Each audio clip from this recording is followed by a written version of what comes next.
Hello students, welcome to Social Science Toppers. இந்த வீடியோல history first லெசனுடைய ஃபர்ஸ்ட் டீடைல் கொஸ்டின் தான் பார்க்க போறோம்.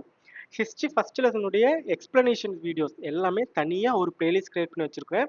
அந்த பிளேலிஸ்டினுடைய லிங்க் நான் இந்த டிஸ்கிரிப்ஷன்ல கொடுத்துருக்கேன். அந்த லிங்கை கிளிக் பண்ணி நீங்க ஃபாலோ பண்ணிக்கோ.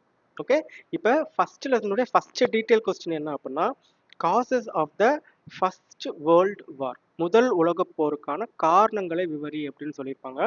முதல் உலகப் போர் இந்த கொஸ்டின் வந்து பார்த்தீங்கன்னா ஹிஸ்ட்ரியிலே இருக்கக்கூடிய one of the most important detail question. சரிங்களா? எவ்வளோ இம்பார்ட்டன்ட்னா பப்ளிக்ல நிறைய வாட்டி இந்த கொஸ்டினை கேட்டிருக்காங்க. 5 மார்க்லையும் கேட்டிருக்காங்க, 8 மார்க்லையும் கேட்டிருக்காங்க. 2024 பார்த்தீங்கன்னா இதை வந்து 8 மார்க்ல கேட்டிருந்தாங்க. லாஸ்ட்டாக நடந்த பப்ளிக் எக்ஸாம் 2026 இதை வந்து 5 மார்க்ல கேட்டிருக்காங்க. So it is a very very important question. Okay, so இந்த வீடியோ ஃபுல்லாக பாருங்கள். இந்த டீட்டெயில் கொஸ்டின் பெருசாக இருக்கிறதுனால இதை வந்து ஒரு 2 பார்ட்டாக நான் வந்து செப்பரேட் பண்ணி போட்டிருப்பேன். மொதல் பார்ட்டில் வந்து பார்த்தீங்கன்னா ஃபஸ்ட்டு 4 ஹெட்டிங்ஸை வந்து எக்ஸ்பிளைன் பண்ணியிருப்பேன். செகண்ட் பார்ட்டில் வந்து பார்த்தீங்கன்னா அடுத்த லாஸ்ட் 3 ஹெட்டிங்ஸ் எக்ஸ்பிளைன் பண்ணியிருப்பேன். ஓகே, ஸோ அந்த 2 பார்ட்டையும் கிளியராக பாருங்கள். ஃபுல்லாக பார்த்தீங்க அப்படின்னா இந்த கொஸ்டின் உங்களுக்கு நல்லா அண்டர்ஸ்டாண்ட் ஆகும். ஸோ தட் இந்த கொஸ்டின் நீங்கள் எப்படி கேட்டாலும் 5 மார்க்கில் கேட்டாலும் சரி, 8 மார்க்கில் கேட்டாலும் ஈஸியாக நீங்கள் அட்டன் பண்ணலாம். ஓகே, இப்போ முதல் உலகப் போர் தொடங்குறதுக்கான காரணங்கள் என்ன அப்படின்னா ஃபர்ஸ்ட் வேர்ல்டு வார்னு நினைக்கிறேன். ஏன் இதை வேர்ல்டு வார் அப்படின்னு சொல்கிறாங்கன்னா இந்த வேர்ல்டு வார்னுடைய பாதிப்புகள், சரி, அந்த வேர்ல்டு வார் நடந்ததுனால ஏற்பட்ட விளைவுகள் வந்து பார்த்தீங்கன்னா உலகம் ஃபுல்லாக எல்லா நாடுகளும் அந்த விளைவுகளை சந்திச்சது. சரி, அதனால வந்து நிறைய பிரச்சனைகள் நடந்திருக்கும். அது வந்து செகண்ட் லெசன்ல டீட்டெயிலாக கொடுத்துருப்பாங்க. சரிங்களா? ஹிஸ்ட்ரி செகண்ட் லெசன்ல டீட்டெயிலாக கொடுத்துருப்பாங்க. ஓகே, ஸோ அது மாதிரி உலகத்தினுடைய நிறைய நாடுகள் அப்புறம் அதனுடைய காலனிஸும் பார்த்தீங்கன்னா இந்த போரில் வந்து பார்ட்டிசிபேட் பண்ணியிருப்பாங்க. ஸோ இந்த மாதிரி நிறைய காரணங்கள் இருக்குது உலகப் போர் அப்படின்னு சொல்றது. ஏன்னா இந்த அளவுக்கு பெரிய ஒரு போர் இதுக்கு முன்னாடி ஹிஸ்ட்ரியில் நடந்ததே இல்லை. சரிங்களா? அந்த அளவுக்கு பெரிய போர், நிறைய நாடுகள் பார்ட்டிசிபேட் பண்ணியிருப்பாங்க, நிறைய பேர் இறந்தும் போயிருப்பாங்க. ஓகே, நிறைய பேர் இன்ஜுரி நிறைய பேருக்கு ஆயிருக்கும். இது எல்லாமே வந்து ஃபர்ஸ்ட் லெசனில் கொடுத்துருப்பாங்க டீட்டெயிலாக. ஓகே, ஸோ அதனால தான் இது என்னன்னு சொல்கிறாங்க அப்படின்னா வேர்ல்டு வார் அப்படின்னு சொல்கிறாங்க. ஓகே, ஸோ இந்த மாதிரி பெரிய லெவலில் போர் நடக்கிறதுக்கு ஒரு சிங்கிள் காரணம் வந்து கண்டிப்பாக இருக்காது. நிறைய காரணங்கள் அது வந்து நடந்து ஒவ்வொரு விஷயமா நடந்து அதுதான் கடைசியில் என்ன ஆகுது அப்படின்னா எங்கே வந்து முடியுது அப்படின்னா உலகப் போரில் வந்து முடியுது. ஸோ அந்த காரணங்கள் என்னன்னு தான் இந்த ஆன்சரில் பார்க்க போகிறோம். முதல் காரணம் என்ன அப்படின்னா European alliances and counter alliances. Alliance அப்படின்னால என்ன அப்படின்னா கூட்டணி. ஓகே, கூட்டு சேர இந்த கண்ட்ரிஸ் வந்து அக்ரிமெண்ட் போட்டு நம்ம எல்லாம் ஒன்னா இருந்துக்கலாம், நம்ம எல்லாம் குரூப்பா இருக்கலாம் அப்படின்னு சொல்லி ஒரு அக்ரிமெண்ட் போட்டு சேர்றாங்க இல்லையா, அதுக்கு பேர் தான் என்னன்னு சொல்லுவாங்க அப்படின்னா அலையன்ஸ் அப்படின்னு சொல்லுவாங்க. கவுண்டர் அலையன்ஸ் அப்படின்னா என்னன்னா அதுக்கு எதிரா இப்ப ஒரு 2-3 நாடுகள் சேர்ந்து ஒரு கூட்டணி உருவாக்குறாங்க அப்படின்னா அவங்களுக்கு பிடிக்காத சில நாடுகள் இருக்கும்ல, அவங்கள பிடிக்காத சில நாடுகள் அவங்க ஒரு தனியா கூட்டணி உருவாக்குறதுக்கு பேர் தான் வந்து கவுண்டர் அலையன்ஸ். சரிங்களா? ஸோ இந்த மாதிரி யூரோப்ல வந்து பாத்தீங்கன்னா ஒரு சில நாடுகள் சேர்ந்து அலையன்ஸ் உருவாக்குறாங்க. அதை பார்த்து வேறு சில நாடுகள் என்ன பண்றாங்கன்னா வேறொரு அலையன்ஸ் கிரியேட் பண்றாங்க. ஓகே, என்னன்னு பாத்தீங்கன்னா 1900ல யூரோப்ல இருந்த ரொம்ப சூப்பர் பவர்னு சொல்லுவாங்க இல்லையா, ரொம்ப வலிமை வாய்ந்த நாடுகள் அப்படின்னு சொல்லுவாங்க இல்லையா, ஸோ அந்த மாதிரி ஒரு 5 நாடுகள் எடுத்துட்டோம்னா அவங்க 2 குரூப்பா பிரிஞ்சிருக்காங்க. ஒரு குரூப் என்ன அப்படின்னா சென்ட்ரல் பவர்ஸ். யாரு? ஜெர்மனி, ஆஸ்ட்ரியா-ஹங்கேரி, அப்புறம் இட்டாலி. ஓகே, இவங்க ஒரு குரூப்ல இருக்காங்க. ஓகே, இந்த குரூப் வந்து பாத்தீங்கன்னா பிஸ்மார்க் தலைமையில என்ன பண்றாங்கன்னா ட்ரிபிள் அலையன்ஸ் அப்படிங்கிற ஒரு கூட்டணியை உருவாக்குறாங்க. எந்த வருஷம்? 1882. ஓகே, இன்னொரு வாட்டி சொல்றேன்.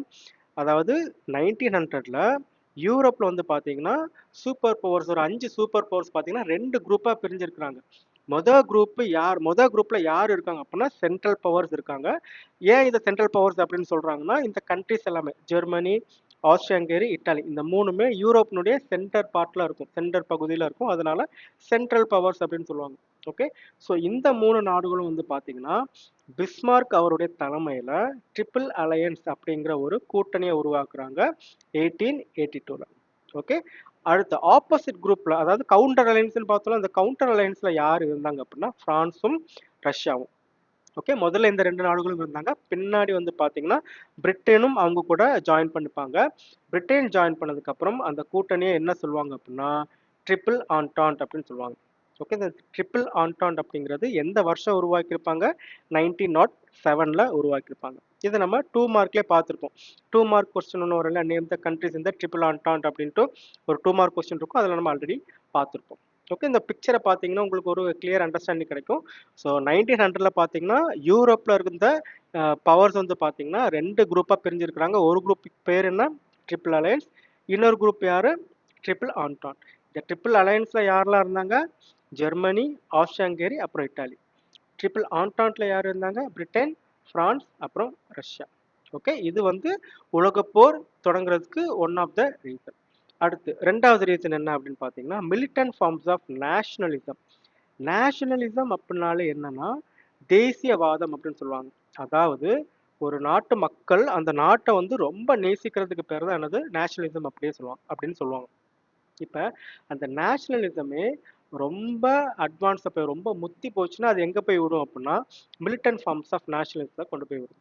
அதுக்கு மீனிங் என்ன அப்படின்னா, இப்போ அந்த டைமில் அதாவது ஃபர்ஸ்ட் வேர்ல்டு வார் ஸ்டார்ட் ஆகுறதுக்கு முன்னாடி பிரிட்டன், பிரான்ஸ், ரஷ்யா, ஜெர்மனி இந்த மாதிரி நாடுகள் இருக்காங்க இல்லையா, இந்த நாட்டு மக்கள் வந்து அவங்களுடைய நாட்டை வந்து ரொம்ப ரொம்ப தீவிரமாக நேசிக்க ஆரம்பிச்சாங்க. எவ்வளோ தூரம் நேசிக்க ஆரம்பிச்சாங்கன்னா, அவங்களுடைய கண்ட்ரி அதாவது நாடு வந்து பண்றது சரியோ தப்போ நான் வந்து என்னுடைய நாட்டுக்கு தான் சப்போர்ட் பண்ணுவேன். அவங்க கெட்டதே பண்ணாலும் நான் என்னுடைய நாட்டுக்கு தான் சப்போர்ட் பண்ணுவேன் அப்படிங்கிற நிலைமைக்கு அவங்களுடைய மைண்ட் செட் வந்துச்சு. யாரோட மைண்ட் செட்? மக்களுடைய மைண்ட் செட்.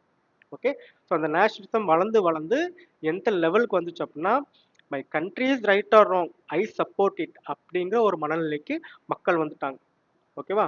இப்ப தன்னுடைய நாட்டை இவ்வளவு தீவிரமா நேசிக்கும் பொழுது அதனால மற்ற நாடுகளை வந்து வெறுக்கிற ஒரு நிலைமைக்கு கொண்டு போய் விடுது. ஓகேவா? Love for one country demanded hated for another country. அதாவது உன்னுடைய நாட்டை நீ தீவிரமா நேசிக்கிறேன்னா நீ இன்னொரு நாட்டை நீ வெறுத்து தான் ஆகணும் அப்படிங்கிற நிலைமைக்கு கொண்டு போய் விடுது அந்த militant forms of nationalism. Okay, so இது வந்து பார்த்தீங்கன்னா எல்லா நாடுகளிலும் பரவலாக இருந்துச்சு. ஸோ இந்த மாதிரி தீவிரமான நேஷனலிசத்துக்கு தனியாக பேர் வச்சிருந்தாங்க. இங்கிலாந்துல அது என்னன்னு சொல்லுவாங்கன்னா ஜிங்கோயிசம் அப்படின்னு சொல்லுவாங்க, இல்லைன்னா பிளைண்ட் பேட்ரியலிசம், பிளைண்ட் பேட்ரியாட்டிசம், கண்மூடித்தனமான தேசப்பற்று அப்படின்னு சொல்லுவாங்க. பிரான்ஸ்ல சாவனிசம் அப்படின்னு சொல்லுவாங்க, எக்ஸ்ட்ரீம் பேட்ரியாட்டிசம், அதி தீவிர தேசப்பற்று அப்படின்னு சொல்லுவாங்க. கல்ச்சர், ஜெர்மனில என்ன சொல்லுவாங்கன்னா கல்ச்சர் அப்படின்னு சொல்லுவாங்க. அதாவது ஜெர்மனுடைய அவங்களுடைய நாகரிகம் அப்புறம் அவங்களுடைய கலாச்சாரம் கல்ச்சர் இதுதான் உயர்ந்தது, மற்றவங்க எல்லாமே நமக்கு கீழே தான், நம்மளுடைய கலாச்சாரம் வந்து பார்த்தீங்கன்னா இருக்கிறதுலே உயர்ந்தது அப்படின்ட்டு அந்த ஜெர்மன் மக்கள் நினைச்சாங்க. அதுக்கு பேர் தான் என்னது? கல்ச்சர் அப்படின்னு சொல்லுவாங்க. ஓகே, ஸோ இதுவும் உலகப்போர் தொடங்குறதுக்கு ஒரு முக்கியமான காரணம். ஓகே, இந்த பிக்சரை பார்த்தீங்கன்னா இதுலேயே உங்களுக்கு கிளியராக தெரியும். 3 types of militant forms of nationalism கொடுத்துருக்காங்க. இங்கிலாந்துடைய ஜிங்கோயிசம், ஃப்ரான்ஸுடைய சாவனிசம், ஜெர்மனுடைய கல்ச்சர் அதை கொடுத்துருக்காங்க. ஓகே, இதில் தமிழ்லையும் கொடுத்துருப்பாங்க. ஸோ பார்க்குறோம்னா பாஸ் பண்ணி இந்த இமேஜை பார்த்துக்கோங்க. ஓகே, அடுத்த ரீசன் என்ன அப்படின்னா aggressive attitude of the German emperor. அதாவது ஜெர்மனுடைய அரசர் கைசர் வில்லியம் வந்து பார்த்தீங்கன்னா அவர் வந்து இந்த போர் பண்ணணும், நிறைய நாடுகள் கேப்சர் பண்ணணும் அப்படின்னு என்ன பண்றாருன்னா அக்ரெசிவா வந்து ஆக்ட் பண்றாரு. அது எப்படி சொல்றதுன்னா, இப்போ ஃபார் எக்ஸாம்பிள் அந்த டைம்ல யூரோப்ல வந்து பாத்தீங்கன்னா நேவி வந்து யாருக்கு வந்து ரொம்ப ஸ்ட்ராங்கா இருந்துச்சு அப்படின்னா பிரிட்டனுடைய நேவி தான் புகழ் பெற்றது, பெயர் பெற்றது. ஏன்னா கடல்னாலே பிரிட்டன் தான் அப்படின்னு ஒரு நரேட்டிவ் இருந்துச்சு அந்த டைம்ல. ஓகே, ஸோ ஜெர்மனுடைய கிங் கைசர் வில்லியம் என்ன சொல்றாரு அப்படின்னா, Germany would be the leader of the world, உலகத்துக்கே ஜெர்மனி தான் தலைவரா இருக்கும் அப்படின்னு என்ன பண்றாருன்னா அனௌன்ஸ் பண்றாரு, எல்லாருக்கும் பகிரங்கமா சொல்றாரு. ஓகே, அது சொன்னது மட்டும் இல்ல, அவர் என்ன பண்றாருன்னா அவருடைய நேவியை எக்ஸ்பேண்ட் பண்றாரு. நான் ஏற்கனவே சொன்னேன் இல்லையா, அந்த டைம்ல யாருடைய நேவி தான் ஸ்ட்ராங்கா இருந்துச்சு, யார் தான் நேவிக்கு பெயர் பெற்றவர்கள் அப்படின்னா பிரிட்டன் தான். இப்ப ஜெர்மனி அவங்களுடைய நேவியை எக்ஸ்பேண்ட் பண்ணும் பொழுது, விரிவாக்கம் செய்யும் பொழுது, அதுக்கு மீனிங் என்னன்னா புதுசா நிறைய போர் கப்பலை உருவாக்குறாங்க. சரியா? புதுசா நிறைய போர் கப்பல்களை பில்ட் பண்றாங்க, உருவாக்குறாங்க. ஸோ அந்த மாதிரி பண்ணும் பொழுது அப்ப பிரிட்டன் என்ன நினைக்கும், இவங்க தனக்கு தான் போட்டியா வராங்க, நமக்கு தான் போட்டியா வராங்க அப்படின்ட்டு அவங்களும் பதிலுக்கு என்ன பண்றாங்கன்னா நிறைய போர் கப்பல்களை உருவாக்குறாங்க. அதைத்தான் நம்ம என்னன்னு சொல்றோம் அப்படின்னா நேவல் ரேஸ் அப்படின்னு சொல்லுவோம். ஓகே, அவங்களுடைய நேவியை எக்ஸ்பேண்ட் பண்ணிட்டே போறாங்க, விரிவடைஞ்சுக்கிட்டே போறாங்க. அதைத்தான் நேவல் ரேஸ் அப்படின்னு சொல்றோம். இப்ப ஜெர்மனியும் பிரிட்டனும் இந்த மாதிரி போட்டி போடுறதுனால அவங்களுக்குள்ள எப்ப வேணாலும் போர் வெடிக்கலாம் அப்படிங்கிற ஒரு டென்ஷன் கிரியேட் ஆகுது. சரியா? ஸோ இந்த அக்ரெசிவ் ஆட்டிடியூட் ஆஃப் ஜெர்மன் எம்பரரும் முதல் உலக போர் தொடங்குறதுக்கு ஒரு முக்கியமான காரணமா இருக்கு. ஏன்னா அவர் வந்து எப்பயுமே சண்டை போடணும், ஒரு பிரச்சனை வந்துச்சுன்னா உடனே சண்டை போட்டு அந்த இடத்த வந்து ஒரு கண்ட்ரியோ இல்லைன்னா ஒரு பார்ட்டியோ வந்து சண்டை போட்டு கேப்சர் பண்ணணும் அப்படின்னு தான் அவர் நினைச்சிட்டு இருக்காரு. யாரு? அந்த ஜெர்மன் எம்பரர். அந்த பிரச்சனையை வந்து பேசி தீர்த்துக்கணும் அப்படிங்கிற ஒரு மைண்ட் செட் அவருக்கு இல்லை. ஓகே, ஸோ அந்த மைண்ட் செட் அந்த ஜெர்மன் எம்பரோட இந்த டைப் ஆஃப் மைண்ட் செட்டும் பார்த்தீங்கன்னா ஃபர்ஸ்ட் வேர்ல்டு வார் தொடங்குறதுக்கு ஒரு முக்கியமான காரணமா இருக்கு. ஓகே, இதுல பாத்தீங்கன்னா தெரியும், அது வந்து ஒரு பிக்சராக டிபிக்ட் பண்ணியிருப்பாங்க. ஸோ நேவல் ஷிப்ஸ் இருக்குது. ஆக்சுவலாக முன்னாடி வந்து பிரிட்டிஷ் நேவி தான் ரொம்ப ஸ்ட்ராங்காக இருந்துச்சு. அதுக்கு பதிலடி கொடுக்குற மாதிரி ஜெர்மனி என்ன பண்ணுறாங்கன்னா நிறைய வார்ஷிப்ஸ் வந்து கிரியேட் பண்ணுறாங்க. இதன் மூலமாக ரெண்டு நாடுகளுக்கு நடுவில் டென்ஷன் வந்து கிரியேட் ஆச்சு. ஓகே, போர் பதற்றம் வந்து அதிகமாச்சு. இதுவும் ஒரு காரணம் எதுக்கு ஃபர்ஸ்ட் வேர்ல்டு வார் ஸ்டார்ட் ஆகுறது. ஓகே, அடுத்த காரணம் என்ன அப்படின்னா hostility of France towards Germany. Hostility அப்படின்னா பகை அப்படின்னு அர்த்தம். ஓகே, இந்த ஃபர்ஸ்ட் வேர்ல்டு வார் தொடங்குறதுக்கு ரொம்ப நாளைக்கு முன்னாடியே பிரான்ஸுக்கும் ஜெர்மனிக்கும் ஒரு பழைய பகை ஒன்று இருக்கு. என்ன பகை அப்படின்னா 1871ல பிரான்ஸினுடைய அல்சாஸ் அப்புறம் லொரைன் இந்த ரெண்டு டிஸ்ட்ரிக்டையும் என்ன பண்ணியிருப்பாங்கன்னா ஜெர்மனி கேப்சர் பண்ணியிருப்பாங்க. ஓகே, எப்போ 1871ல. ஓகே, ஸோ இதை பற்றி நமக்கு இங்கிலீஷில் ஒரு லெசனே இருக்குது. என்னன்னா த லாஸ்ட் லெசன் அப்படின்னு ஒரு ப்ரோஸ் இருக்கும். அதில் பார்த்தீங்கன்னா அந்த டைமில் ஜெர்மனி வந்து அந்த அல்சாஸ் லொரைனை கேப்சர் பண்ணும் பொழுது அந்த மக்களுடைய மனநிலை எப்படி இருந்துச்சு அப்படிங்கிற அந்த கதை வந்து அழகாக சொல்லும். ஓகேவா, ஸோ மக்கள் வந்து அதை எவ்வளோ வெறுத்தாங்க அந்த கேப்சர் பண்ணதை, மக்கள் எவ்வளோ பாதிப்படைஞ்சாங்க அப்படிங்கிறது அது தெரியும். ஸோ அந்த நினைவுகள் வந்து பார்த்தீங்கன்னா பிரெஞ்சு மக்களுடைய மைண்டை அப்படியே ஊர்த்திக்கிட்டே இருக்குது.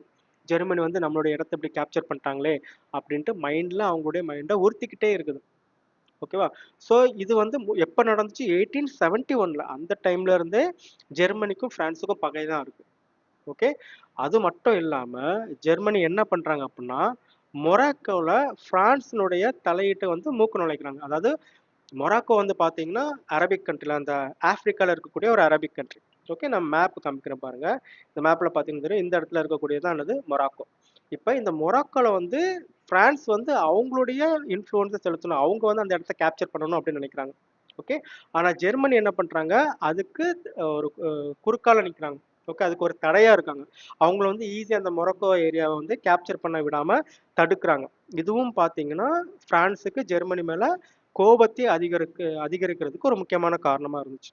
ஓகே, நான் முதல்ல சொன்னேன்ல அந்த அல்சாஸ் லொரைனை வந்து கேப்சர் பண்ணியிருப்பாங்க அப்படின்ட்டு. ஸோ இந்த மேப்பு கிளியராக பார்த்தீங்கன்னா தெரியும். ஸோ பிரான்ஸோட ஏரியா தான் இந்த அல்சாஸ் லொரைன் எல்லாமே பிரான்ஸினுடைய இடமா இருந்துச்சு. ஆனால் அது ஜெர்மன் எம்பர் என்ன பண்ணியிருப்பாங்க அப்படின்னா கேப்சர் பண்ணியிருப்பாங்க. ஓகேவா, ஸோ இதுதான் அவங்களுடைய முதல் காரணம், ரெண்டு பேருக்கும் பகை ஏற்படுறதுக்கான முக்கியமான காரணம். அதுக்கப்புறம் இந்த மொராக்கன் அஃபேர். ஸோ இந்த ரெண்டு காரணங்களால பிரான்ஸுக்கும் ஜெர்மனிக்கும் தீராத பகை ஒன்று உருவாகுது. இந்த பகையும் ஃபர்ஸ்ட் வேர்ல்டு வார் தொடங்குறதுக்கு ஒரு முக்கியமான காரணமா அமையுது. சரிங்களா, ஸோ இந்த வீடியோவில் நம்ம ஃபர்ஸ்ட் 4 ஹெட்டிங்ஸ் பார்த்துருக்குறோம். அடுத்த வீடியோவில் ரிமைனிங் 3 ஹெட்டிங்ஸ் பார்க்கலாம். ஓகே, ஐ ஹோப் நம்ம இது வரைக்கும் நடத்துனது எல்லாமே உங்களுக்கு அண்டர்ஸ்டாண்ட் ஆயிருக்கும் அப்படின்னு நினைக்கிறேன். ஏதாச்சும் டவுட் இருந்துச்சுன்னா நீங்கள் கீழே கமெண்ட் செக்ஷனில் கேட்கலாம், இல்லைனா டெலகிராம் சேனலில் கூட நீங்கள் வந்து கேட்கலாம். ஓகேவா, முக்கியமாக கமெண்ட் செக்ஷனில் வந்து உங்களோட டவுட்ஸ் எல்லாமே கேளுங்க. எந்த டவுட்ஸாக இருந்தாலும் நான் வந்து கிளாரிஃபை பண்ணுறேன். ஓகே, ஸோ நெக்ஸ்ட் வீடியோவில் ரிமைனிங் 3 ஹெட்டிங்ஸை பார்க்கலாம். ஓகே, ஸோ இந்த வீடியோ உங்களுக்கு ரொம்ப யூஸ்ஃபுல்லாக இருந்திருக்கும் அப்படின்னு நினைக்கிறேன். இந்த வீடியோ பிடிச்சிச்சா லைக் பண்ணுங்கள், உங்கள் ஃப்ரெண்ட்ஸுக்கிட்ட ஷேர் பண்ணுங்கள், மறக்காமல் நம்ம சேனலை சப்ஸ்கிரைப் பண்ணுங்கள். தேங்க்யூ.